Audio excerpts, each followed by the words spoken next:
क्या आपको पता है कि सिर्फ आपके जन्म नक्षत्र से यह पता लगाया जा सकता है कि आपका अच्छा समय कब शुरू होगा और बुरा समय कब खत्म होगा? ज्योतिष की ऐसी ही गुप्त तकनीक का नाम जिससे कि बिना कुंडली के भी आपका अच्छा और बुरा समय निकाला जा सकता है, इसे कहते हैं नवतारा पद्धति। अगर आपको पहले से पता चल जाए कि कौन सा दिन आपके लिए शुभ है और कौन सा नुकसान देने वाला है, तो क्या आप अपनी जिंदगी नहीं बदल सकेंगे? नमस्कार दोस्तों, आपका स्वागत है मेरे YouTube चैनल स्वाति एस्ट्रो में। और आज हम बात करने वाले हैं ज्योतिष की एक बेहद खास और पावरफुल टेक्निक के बारे में जिसे कहते हैं नवतारा पद्धति। ये एक ऐसी विधि है जिसकी मदद से आप किसी भी व्यक्ति का अच्छा या बुरा समय पहले से ही जान सकते हैं। नवतारा पद्धति ज्योतिष में नक्षत्रों पर आधारित एक प्रणाली है। इसमें कुल 27 नक्षत्र होते हैं जो 9 नक्षत्रों के एक समूह में बटे होते हैं जिन्हें तारा कहा जाता है। हर तारा का अपना एक अलग प्रभाव होता है। कुछ तारे शुभ और कुछ अशुभ होते हैं। इसके लिए सिर्फ आपको उन 27 नक्षत्रों की एक सूची चाहिए होगी जो कि आपको किसी भी कैलेंडर में मिल सकती है और आप चाहें तो गूगल से भी डाउनलोड कर सकते हैं। इसके बाद आपको अपने डेट टाइम से ये देखना होगा कि आप किस नक्षत्र में पैदा हुए हैं। तो जी हाँ, जिस दिन आप पैदा हुए हैं उस दिन चंद्रमा जिस नक्षत्र में होगा वही आपका जन्म नक्षत्र कहलाता है। नक्षत्र गणना की नवतारा पद्धति के लिए जन्म के समय के चंद्रमा का जो नक्षत्र होता है उसका बहुत महत्वपूर्ण योगदान होता है।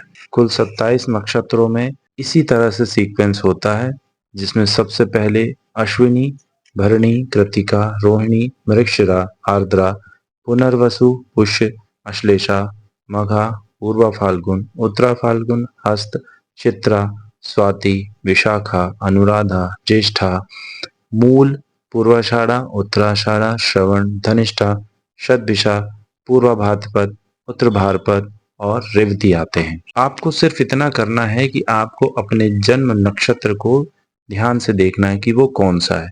उसके बाद उस जन्म नक्षत्र से दूसरा, चौथा और छठवा इन नक्षत्रों को गिनना है। जैसे कि यहाँ पर पूरे 27 नक्षत्रों के नाम लिखे हुए हैं। इन 27 नक्षत्रों में मान लीजिए आपका जन्म अश्विनी नक्षत्र में हुआ है, तो अश्विनी से दूसरा नक्षत्र होगा भरणी और छठवां नक्षत्र होगा आर्द्रा। तो आपको बस यही देखना है कि अश्विनी से दूसरा हो गया भरणी, उसके बाद चौथा रोहिणी और छठवां होगा आर्द्रा। आपके लिए सबसे महत्वपूर्ण यही नक्षत्र होते हैं, दूसरा, चौथा और छठवां।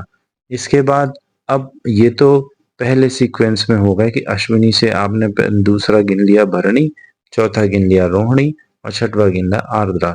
उसके बाद फिर यहाँ सीक्वेंस शुरू होता है तो फिर आएगा पूर्व फाल्गुन, उसके बाद हस्त और उसके बाद स्वाति, उसके बाद आए पूर्वाषाढ़ा, श्रवण और शतभिषा। ये आपके दूसरे, चौथे और छठवें नक्षत्र सीक्वेंस में आएंगे।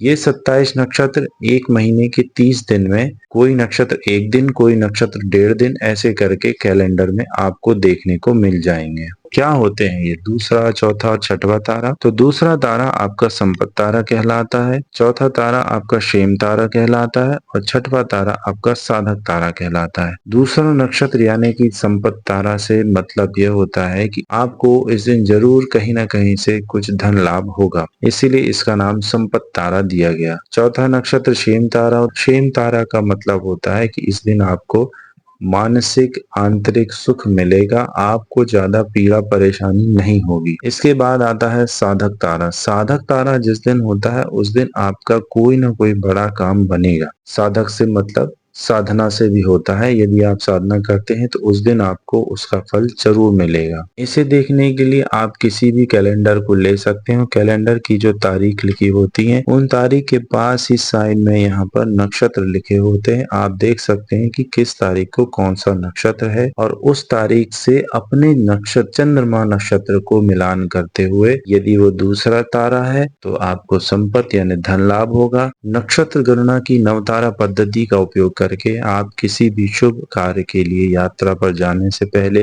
या कुछ भी खरीदने से पहले इसका उपयोग कर सकते हैं। तो अब आप जान चुके हैं कि आप तारा पद्धति से कैसे तारा मिलान कर सकते हैं।